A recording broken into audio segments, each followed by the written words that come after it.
लिनक्सच्या working with regular files वरील spoken ट्युटोरियलमध्ये आपले स्वागत. फाईल्स आणि डिरेक्टरीजचे एकत्रित रूप म्हणजे लिनक्सची फाईल सिस्टीम. आपण आधीच्या ट्युटोरियलमध्ये डिरेक्टरीज कशा हाताळायच्या हे जाणून घेतले होते. याच वेबसाईटवर त्यासंबंधीचे ट्युटोरियल तुम्हाला बघता येईल. या ट्युटोरियलमध्ये आपण रेग्युलर फाइल्स कशा हाताळायच्या ते बघणार आहोत. आधीच्या ट्युटोरियलमध्ये आपण पाहिले की कॅट कमांडच्या सहाय्याने फाईल कशी बनवायची. अधिक माहितीसाठी या वेबसाईटवरील ट्युटोरियल बघा. आता आपण एका ठिकाणाहून दुसऱ्या ठिकाणी फाईल कॉपी कशी करायची ते पाहू. त्यासाठी आपल्याकडे सीपी कमांड आहे. ही कमांड कसे कार्य करते ते पाहू. एक फाईल कॉपी करण्यासाठी टाईप करा सीपी स्पेस एक किंवा अधिक पर्याय स्पेस सोर्स फाईलचे नाव स्पेस डेस्टिनेशन फाईलचे नाव. अनेक फाईल्स एकाच वेळी कॉपी करण्यासाठी टाईप करा सीपी स्पेस एक किंवा अधिक पर्याय आपल्या कॉपी करायच्या सोर्स फाईल्सची नावे आणि जिथे आपल्याला फाईल्स कॉपी करायच्या आहेत ती डेस्टिनेशन डिरेक्टरी. आता आपण काही उदाहरणे बघू. त्यासाठी टर्मिनल उघडा. आपल्याजवळ होम या डिरेक्टरीत टेस्ट1 नामक फाईल आहे. टेस्ट1 मधील मजकूर वाचण्यासाठी टर्मिनलवर कॅट स्पेस टेस्ट1 टाईप करून एंटर दाबा. आपण टेस्ट1 मधील मजकूर बघू शकतो. आता जर आपल्याला हे टेस्ट2 नामक फाईलमध्ये कॉपी करायचे असल्यास सीपी स्पेस टेस्ट1 स्पेस टेस्ट2 टाईप करून एंटर दाबा. आता आपली फाईल कॉपी झाली आहे. जर टेस्ट2 उपलब्ध नसेल तर प्रथम ती बनेल आणि नंतर त्यात टेस्ट1 मधील मजकूर कॉपी होईल. जर ती उपलब्ध असेल तर मजकूर त्यावर लिहिला जाईल. कॉपी केलेली फाईल वाचण्यासाठी कॅट स्पेस टेस्ट2 टाईप करून एंटर दाबा. तसेच आपण एका डिरेक्टरीमधील फाईल दुसऱ्या डिरेक्टरीत कॉपी करू शकतो. उदाहरणार्थ सीपी स्पेस /home /anirban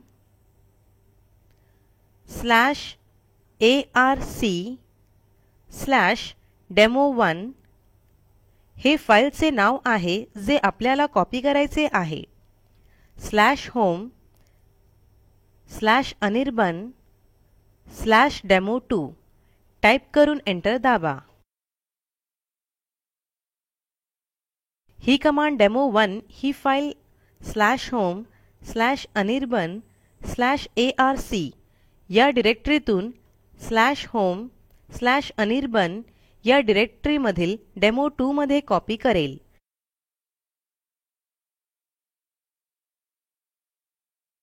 डेमो2 ही फाईल बघण्यासाठी LS space /home /anirban type करून एंटर दाबा.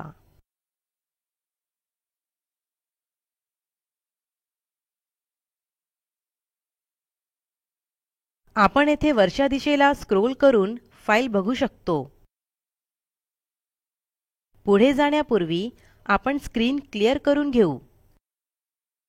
जर आपल्याला डेस्टिनेशन डिरेक्टरीमध्ये जर मूळ नावानेच कॉपी करायची असल्यास आपल्याला डेस्टिनेशन फाईलचे नाव देणेही गरजेचे नसते. उदाहरणार्थ CP space /home /anirban /arc/demo1 space /home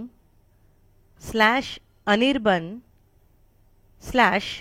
type करून एंटर दाबा.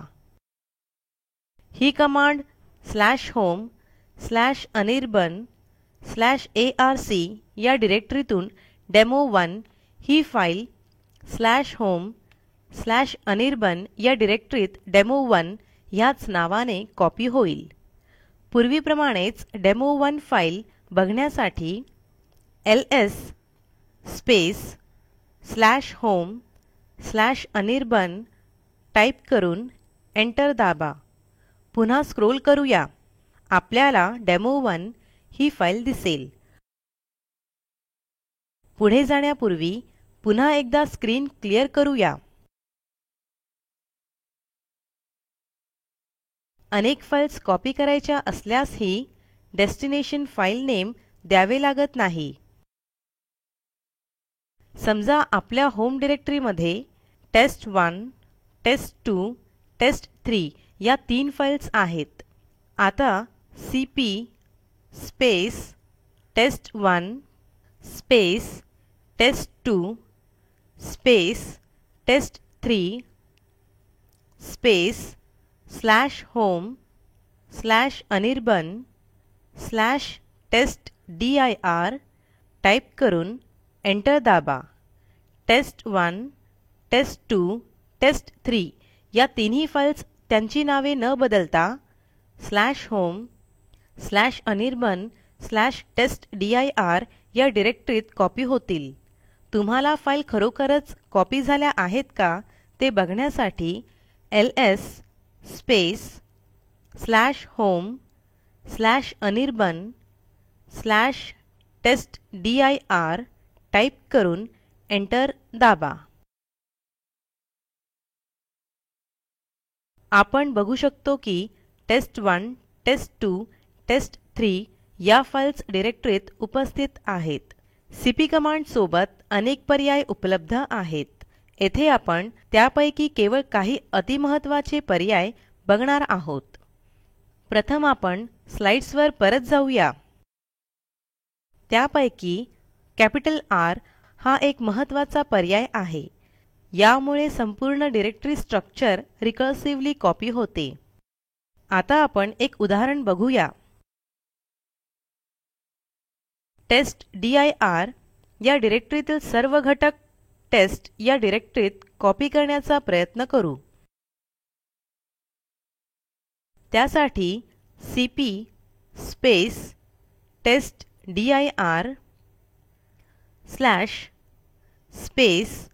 /test टाईप करून एंटर दाबा. आपल्याला एक एरर संदेश दर्शवला जाईल. त्यानुसार आपण सीपी कमांडच्या सहाय्याने काही घटक असलेली डिरेक्टरी अशा पद्धतीने कॉपी करू शकत नाही. पण -r या पर्यायाच्या सहाय्याने आपण हे करू शकतो. आता सीपी -R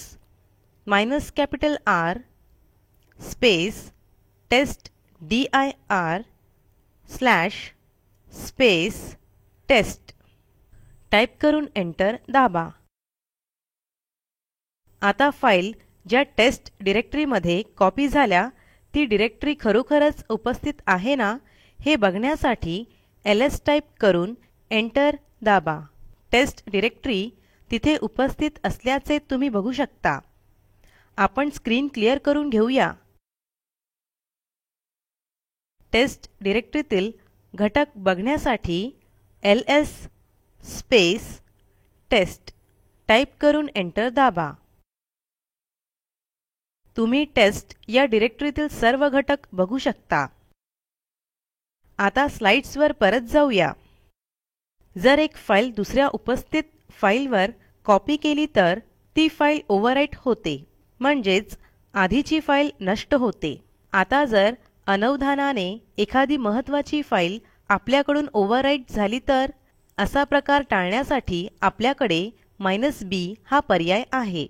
यामुळे प्रत्येक उपस्थित डेस्टिनेशन फाईलचा बॅकअप घेतला जातो. आपण -i म्हणजेच इंटरॅक्टिव्ह या पर्यायाचा उपयोग करू शकतो, जो कुठलीही डेस्टिनेशन फाईल ओव्हरराईट करण्यापूर्वी आपल्याला त्याबद्दलची सूचना देईल.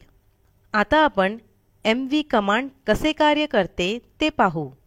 याचा उपयोग फाईल स्थलांतरित करण्यासाठी होतो. याचे दोन मोठे उपयोग आहेत. ज्याचा पहिला उपयोग फाईल किंवा डिरेक्टरीचे नाव बदलण्यासाठी होतो. तसेच अनेक फाईल्स डिरेक्टरीमध्ये स्थलांतरित करण्यासाठी होतो. एमव्ही कमांड सीपी कमांड सारखीच आहे, जी आपण पूर्वी पाहिली आहे.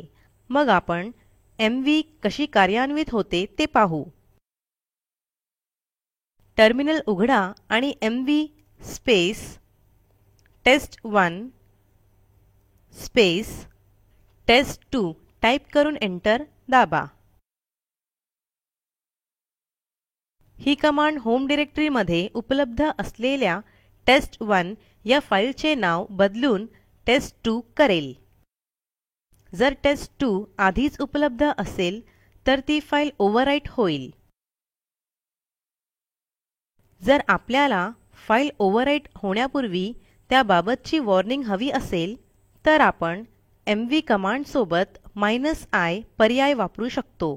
समजा आपल्याकडे अनिर्बाण नावाची अजून एक फाईल आहे. त्याचेही नाव बदलून आपल्याला टेस्ट2 करायचे आहे. त्यासाठी MV space -i space Anirban space test two type करून एंटर दाबा. आपल्याला सूचना म्हणून टेस्ट2 ही फाईल ओव्हरराईट करायची आहे की नाही असा प्रश्न विचारला जाईल. जर आपण Y हे बटण दाबले तर फाईल ओव्हरराईट होईल. एमव्ही कमांडचा वापर अनेक फाईल्ससाठी करताना कमांडमधील डेस्टिनेशन डिरेक्टरीचे नाव असावे लागते. पुढे जाण्यापूर्वी आपण स्क्रीन क्लिअर करून घेऊ. समजा आपल्या होम डिरेक्टरीमध्ये abc.txt, pop.txt आणि push.txt या फाईल्स आहेत. त्या बघण्यासाठी ls टाईप करून एंटर दाबा. येथे pop.txt, push.txt आणि abc.txt या तिन्ही फाईल्स आहेत. आपण स्क्रीन क्लिअर करून घेऊ. आता आपल्याला या तिन्ही फाईल्स टेस्टदीर या डिरेक्टरीमध्ये स्थलांतरित करायच्या आहेत. त्यासाठी MV space abc.txt, pop.txt space push.txt आणि नंतर डेस्टिनेशन फोल्डरचे नाव म्हणजेच येथे टेस्टदीर टाईप करून एंटर दाबा. हे बघण्यासाठी ls स्पेस टेस्टदीर टाईप करून एंटर दाबा. आपल्याला एबीसी, पॉप आणि पुष या .txt एक्सटेन्शनच्या फाईल्स दिसतील. आता आपण एमव्ही सोबत वापरले जाणारे काही पर्याय बघूया. त्यासाठी प्रथम स्लाईड्सवर जाऊया. एमव्ही कमांडने फाईल ओव्हरराईट होण्यापूर्वी प्रत्येक डेस्टिनेशन फाईलचा बॅकअप घेण्यासाठी -b पर्याय वापरतात. आपण पूर्वीच पाहिले आहे की -i हा पर्याय कुठलीही फाईल ओव्हरराईट होण्यापूर्वी आपली परवानगी विचारतो. पुढे आपण rm ही कमांड बघणार आहोत. या कमांडचा उपयोग फाईल डिलीट करण्यासाठी होतो. टर्मिनलवर परत जा आणि ls टेस्टदीर टाईप करा. आपल्याला दिसेल की faq.txt ही फाईल उपलब्ध आहे. समजा आपल्याला ही फाईल डिलीट करायची आहे. त्यासाठी rm स्पेस testdir/faq.txt टाईप करून एंटर दाबा. ही कमांड टेस्टदीर या डिरेक्टरीतून faq.txt ही फाईल काढून टाकेल. फाईल खरोखरच डिलीट झाली की नाही हे बघण्यासाठी पुन्हा ls स्पेस टेस्टदीर टाईप करून एंटर दाबा. आपल्याला दिसेल की faq.txt फाईल उपलब्ध नाही. आरएम ही कमांड अनेक फाईल्स एकाच वेळी डिलीट करण्यासाठीही वापरता येते.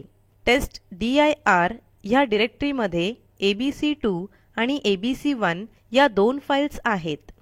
समजा आपल्याला एबीसी1 आणि एबीसी2 या फाईल्स डिलीट करायच्या आहेत. त्यासाठी आरएम /testdir/abc1 /testdir/abc2 टाईप करून एंटर दाबा. टेस्टदीर या डिरेक्टरीतून एबीसी1 आणि एबीसी2 या फाईल्स डिलीट होतील. त्या डिलीट झाल्या आहेत की नाही हे बघण्यासाठी पुन्हा एलएस टेस्टदीर ही कमांड टाईप करा. आपल्याला एबीसी1 आणि एबीसी2 या फाईल्स दिसणार नाहीत. पुढे जाण्यापूर्वी आपला स्क्रीन क्लिअर करूया. आता आपण स्लाईड्सवर परत जाऊया. आपण आता काय शिकलो ते थोडक्यात पाहूया. एक फाईल डिलीट करण्यासाठी आपण आरएम पुढे त्या फाईलचे नाव लिहितो. अनेक फाईल्स डिलीट करण्यासाठी आपण आरएम पुढे त्या सर्व फाईल्सची नावे लिहितो ज्या आपल्याला डिलीट करायच्या आहेत. आता आरएम सोबत वापरल्या जाणाऱ्या काही पर्यायांवर आपण एक नजर टाकू. काही वेळेस आपल्याला फाईलमध्ये लिहिण्याची परवानगी नसल्याने आरएम कमांडच्या सहाय्याने ती फाईल आपल्याला डिलीट करता येत नाही. अशा वेळी आपण -f या पर्यायाच्या सहाय्याने फाईल जबरदस्ती डिलीट करू शकतो.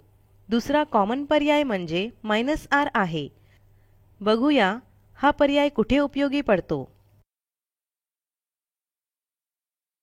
आता पुन्हा टर्मिनलवर जाऊ. साधारणपणे आरएम कमांडचा उपयोग डिरेक्टरी डिलीट करण्यासाठी केला जात नाही. त्यासाठी rmdir ही कमांड आहे. परंतु rmdir ही कमांड साधारणपणे फक्त रिकामी डिरेक्टरी डिलीट करते. पण जेव्हा एखाद्या डिरेक्टरीमध्ये अनेक फाईल्स आणि डिरेक्टरीज असतात तेव्हा काय करायचे? अशा वेळी आपण आरएम कमांडचा उपयोग करू शकतो. आरएम कमांड पुढे आपल्याला जी डिरेक्टरी डिलीट करायची आहे तिचे नाव टाईप करून एंटर दाबा. आपण आरएम कमांडच्या सहाय्याने टेस्टदीर ही डिरेक्टरी डिलीट करू शकत नाही अशा अर्थाचा संदेश आपल्याला दिसेल. परंतु जर आपण -r आणि -f हे पर्याय एकत्रितपणे वापरले तर आपण हे करू शकतो. टर्मिनलवर rm -rf टेस्टदीर टाईप करून एंटर दाबा. आता टेस्टदीर ही डिरेक्टरी यशस्वीरित्या डिलीट झाली आहे. पुढील कमांड जाणून घेण्यासाठी पुन्हा स्लाईड्सवर जाऊया. आता आपण सीएमपी कमांड बघू. कधीकधी दोन फाईल्स समान आहेत का ते तपासावे लागते. असल्यास एक डिलीट करू शकतो. आधीच्या फाईलमध्ये काही बदल झाले आहेत का ते आपल्याला बघायचे असते. यासारख्या उद्देशांसाठी सीएमपी कमांड वापरतात. ही कमांड दोन फाईल्सची तुलना बाईट बाय बाईट पद्धतीने करते. फाईल 1 आणि फाईल 2 मध्ये तुलना करण्यासाठी सीएमपी फाईल1 फाईल2 टाईप करा. जर दोन्ही फाईल्समधील मजकूर समान असेल तर कुठलाही संदेश दर्शवला जाणार नाही. केवळ प्रॉम्प्ट दर्शवला जाईल. जर त्या मजकुरात काही फरक असेल तर पहिल्या फरकाचे लोकेशन टर्मिनलवर लिहिले जाईल. सीएमपी कसे काम करते ते पाहू. आपल्या दोन डिरेक्टरीमध्ये सॅम्पल1 आणि सॅम्पल2 नामक दोन फाईल्स आहेत. त्या काय आहेत ते बघूया. कॅट सॅम्पल1 टाईप करून एंटर दाबा. त्यामध्ये this is a Linux file to test the CMP command हा मजकूर आहे. सॅम्पल2 या दुसऱ्या फाईलमधील मजकूर बघण्यासाठी कॅट सॅम्पल2 टाईप करून एंटर दाबा. यामध्ये this is a Unix file to test the CMP command हा मजकूर आहे. आता आपण ही सीएमपी कमांड या दोन्ही फाईलसाठी वापरून बघू. CMP space sample1 space sample two type करून एंटर दाबा. सॅम्पल1 आणि सॅम्पल2 या दोन्ही फाईल्समधील निर्देशित केलेला पहिला फरक बघू शकतो. पुढील कमांड बघण्यासाठी आपण स्क्रीन क्लिअर करूया. पुढे आपण डब्ल्यूसी कमांड बघूया. या कमांडचा उपयोग अक्षरे, शब्द आणि ओळींची संख्या मोजण्यासाठी होतो. आपल्या होम डिरेक्टरीमध्ये सॅम्पल3 नामक फाईल आहे. त्यातील मजकूर वाचण्यासाठी कॅट स्पेस सॅम्पल3 टाईप करून एंटर दाबा. हा सॅम्पल3 मधील मजकूर आहे. आता डब्ल्यूसी कमांड या फाईलवर वापरून बघू. त्यासाठी डब्ल्यूसी स्पेस सॅम्पल3 टाईप करून एंटर दाबा. ही कमांड फाईलमध्ये 6 ओळी, 67 शब्द आणि 385 अक्षरे असल्याचे दर्शवते. या काही कमांड्स आहेत ज्या आपल्याला फाईल्ससोबत काम करण्यासाठी मदत करतात. अशा अनेक कमांड्स आहेत. तसेच प्रत्येक कमांडसोबत अनेक पर्यायही आहेत. याबद्दल अधिक माहिती तुम्हाला मन कमांडचा वापर करून मिळेल. अशा प्रकारे आपण या ट्युटोरियलच्या अंतिम टप्प्यात पोहोचलो आहोत. स्पोकन ट्युटोरियल प्रोजेक्ट हे टॉक टू टीचर या प्रोजेक्टचा भाग आहे. यासाठी अर्थसहाय्य national mission on education through ICT, MHRD, government of India यांच्याकडून मिळालेले आहे. यासंबंधी माहिती पुढील साईटवर उपलब्ध आहे. ह्या ट्युटोरियलचे भाषांतर मनाली रानडे यांनी केले असून मी रंजना भांबळे आपला निरोप घेते. सहभागासाठी धन्यवाद.